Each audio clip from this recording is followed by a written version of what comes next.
What's up, everyone? It's Roger and Abe here from the DisKingdom podcast, and on this episode, we're going to be discussing the Star Wars Rogue One spoilers that kind of came out through a kind of a link of a book that came through. So, Abe, did you get to see this one?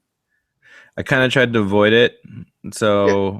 I didn't want any spoilers, but it's okay. For the sake of the viewers and listeners, I will spoil them for myself. Go ahead. Yes. So this all came out through making Star Wars .net. So this is like loads of information that kind of got unveiled from a book called the Official Visual Story Guide for Star Wars: A Rogue One Story. Set to come out. This book was set to come out in January. Obviously, the movie's coming out on December the 16th. So we're going to show off some of these images first off. So here we can see the Rogue One story. So we've got the main sort of crew here, and we've got this big robot. And we can see here we've got the Y-wings, we've got the X-wings, we've got the TIE fighters. Nothing really, I would say, that we hadn't seen in the trailer. Right, except for the Iron Giant in the middle. Yeah. Well, he was in the trailer. He was running behind them. Oh, that's right. Okay. But you didn't know if he was chasing them or with them.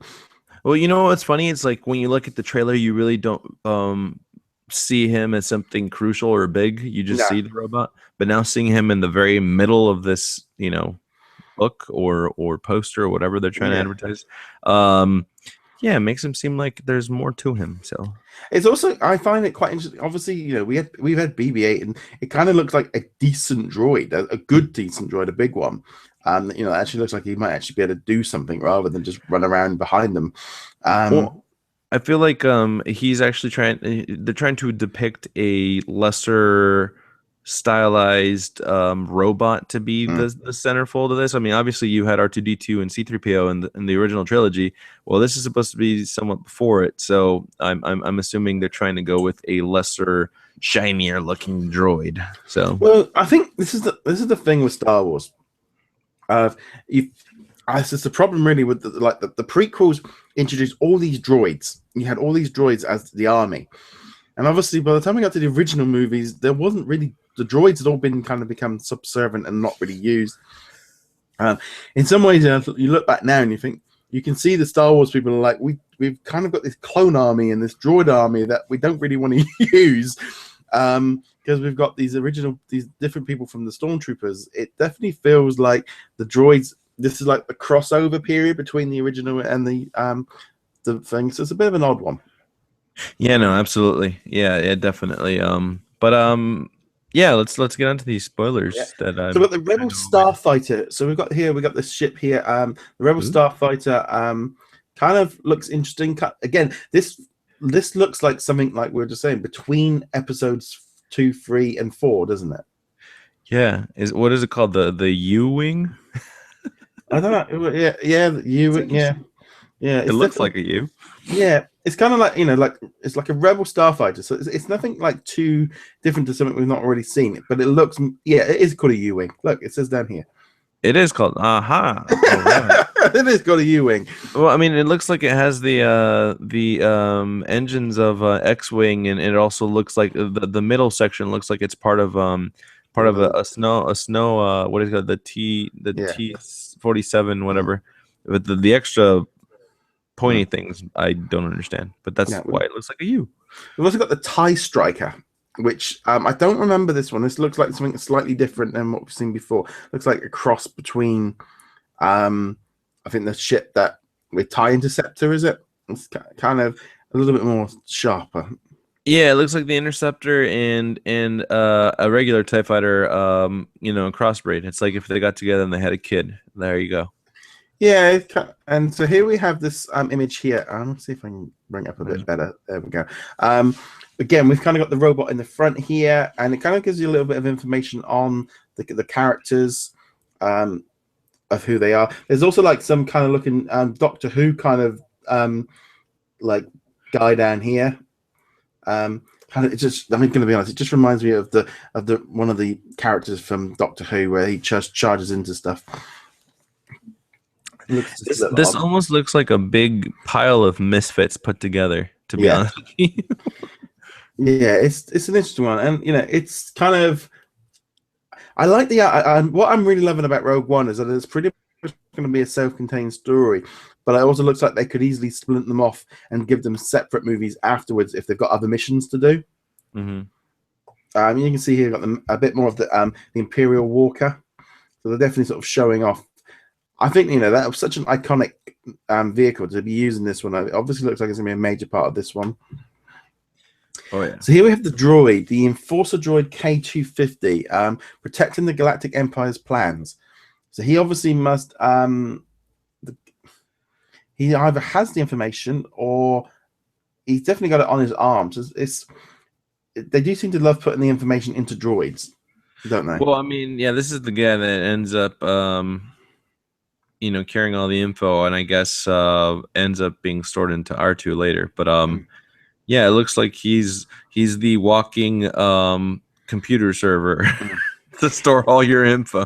It's kind of interesting because I read a book. I think what was it called? Lost Stars on holiday, and there was this whole story about how basically the Empire had let the information get away about the Death Star because it was a trap, and it was this kind of thing of, well, they've kind of told the story in a few different ways. So it's gonna be interesting how they do it. Because obviously, this is all about getting that information to the Republic from the Empire to steal the information about the Death Star.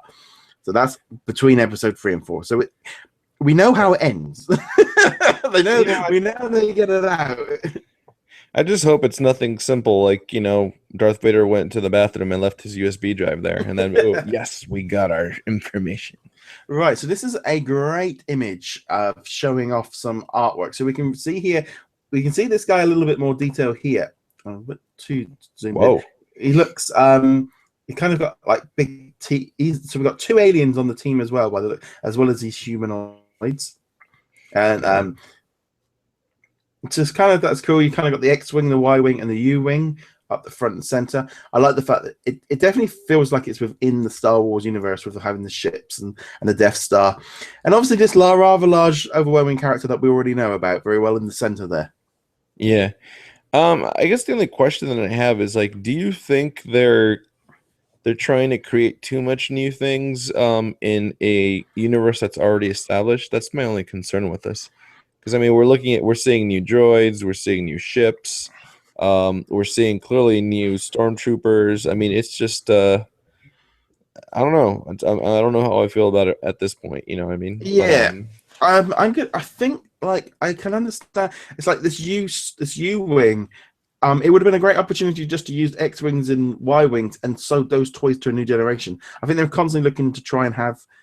I don't see why we needed them. It's the same with the TIE fighters. Agreed. They just had the normal ones. It would have sewed to the kids nowadays what these toys are. Agreed, and it's sort of, rather than coming up with something brand new, which we never see in the original, we never see again. These. Yeah. It is. I can understand. In some ways, I can understand having some ships that maybe cross over to the original trilogy. Right. So the prequel trilogy, kind of crossbreed ones to kind of get people over to it. But the TIE, I mean, it's like these stormtroopers. There's like this. There's 2 different stormtroopers here that we've never seen before or since. And we've seen. Yeah, I mean, it would make sense if they're, obviously they're going to be at a different planet, and so obviously, depending on the air that they have to breathe or whatever, the stormtrooper may look different. But you would expect them to keep the look almost pretty similar, But yeah, I mean, it's like this white one over here. I just don't quite. It's like, the flame. I don't know. It just feels like this should have just been another normal stormtrooper rather than another type of droid. I can understand having the the shadow troopers or death troopers has his special guard. I can kind of get away. I can kind of feel like that's not too much of a stretch. But the main troopers should just be plain and simple, or droid, or clones, or some kind of hybrid between the clones and the original ones. Because this is what this feels like to me. It's like trying to branch these 2 trilogies together. Yeah.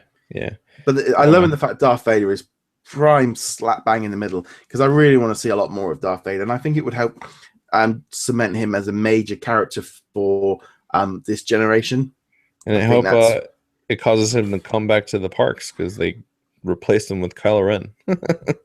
I would like. Yeah, I think that's the thing, isn't it? For us, it's that kind of thing of you know, he's so iconic to us. We grew up with him as being the main villain and stuff. Just going to go through some of the names here. So it looks like the so we've got the Imperial Officer Director Krennic or Krennic, or I don't know quite how they pronounce that one there. He's the guy in white. You've also got Rebel. Yeah, you've also got Kasadian Ando. You've got Kuritz, Blaze, Bondu.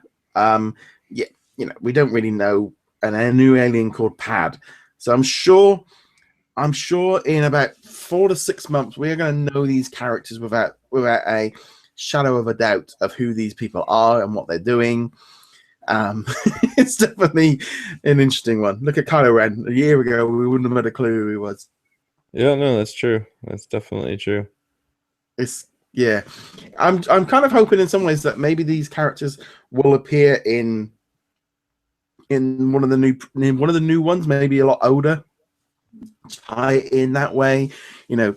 It wouldn't be at all surprised if we see if this Rogue One is a success, if they do kind of some separate solo movies of them doing other tasks, trying to take stuff out. If this one works out really successful, which I think it will. In that same thought, that same mindset that you have, I also hope that they maybe cross over and do a little cameo of a rebel in there somewhere, a Star Wars rebel from the animated series. Give him his own real life look. You don't need the whole cast, but maybe one does a little cameo or something. That'd be kind of cool. You know, it'd be good as well. It'd be like maybe if you had, you know, like Ewan McGregor pop up, or because they've got the girl that was, I think was played, I can't remember her name, Moss something from episode 3. She's in this one here as well. Right. I just really hope that, I know they want to wipe out episode 1, 2, and 3, but they need to kind of bridge the gap better, because I think, especially at the minute, it was like you had the original, you had the prequels, so you had the droids and the clone army, and then you had the stormtroopers, and then you had the First Order, and they just, you know, you want, if the things in between, you want to see that like hybrid between the two designs, or some kind of, you know, acknowledgement, the odd little quip about like clone troopers, or, you know, like, why did the droids they never use droids again? You know, it's just like, why not? Yeah. It's I guess we'll see. Yeah. we got half of the year to go. Yeah, I am wondering. I'm hoping that I might see a little bit. In a few weeks' time, or about another 6 weeks' time, when I get to Star Wars Celebration. I'm really hoping we get to see a new trailer or something then. Yeah, you'll definitely see trailer number 2 there for sure. Yeah, I would hope so. You know, hopefully maybe see some of the cast and stuff. I know they got directors and stuff there. Yeah, I am looking forward to Star Wars Celebration this year. It's kind of my year to go. The thing is, I've got one day to go do it, and it's like I'm trying to work out what I'm going to do. What do I want to see and what do I want to do? It's like, you know, I know they announced the video game stuff the other day, and I looked at the list of things going, I might pop by the thing if I see it, but I'm not spending too much time there because the games I've already got. There's nothing really new there. Right. You know, I want to see stuff that I can't see normally, and, you know, like maybe try and get to some of the panels and see some of the, you know, like Mark Hamill and stuff like that. But to see these people in person would be very, very cool. No, yeah, absolutely. Because unlike you, see, I'm not in LA where we have lots of celebrity. You know, we get like a weather girl turns up in town, and that's front page news. You know, no, yeah. LA, I'll go to Whole Foods and I'll run into a celebrity like shopping. Yeah. Like, well, you know, that's it. You know, you see, you know, Disney star just working behind Starbucks when you go get your coffee and stuff, isn't it? And oh yeah, I mean, but then again, the type of job that I'm in, I see them all the time. It's like I don't really care.